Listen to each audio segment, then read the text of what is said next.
Salam, bu videoda vektorlara aid maraqlı bir sualın izahına baxacağıq. 16-cı sualda bizə deyir ki, o mərkəzli çevrə üzərində verilən x, y, z vektorlarının əvəzləyicisi r-dir. Bizə deyir ki, x vektoru üzərinə gəlsin y vektoru, üzərinə gəlsin z vektorunun əvəzləyicisi r vektoruna bərabərdir.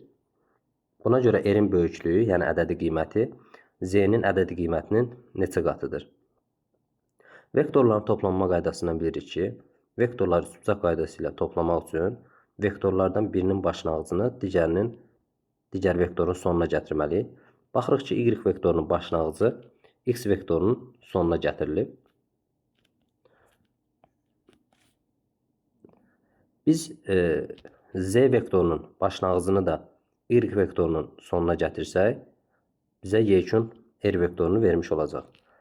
Onda biz z vektorunu olduğu kimi köçürdə bilərik bura. Bu bizim z vektorumuzdur. Daha sonra birincinin başlanğıcından sonuncunun sonuna çəkilən vektor bizdə yekun r vektorunu vermiş olacaq. Bu bizim yekun r əvəzləyici vektorumuz olacaq. Daha sonra biz r-in ədədi qiymətini tapmaq istəsək, burada belə bir düzbucaqlı üstbucaq yaratmağa çalışaq. Z-ni paralel şəkildə, yuxarıdakı z-ni paralel şəkildə köçürdürük aşağı.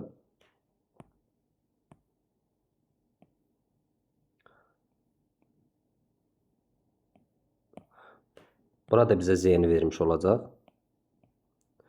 Digər tərəfdən z vektoru həm də çevrənin radiusudur.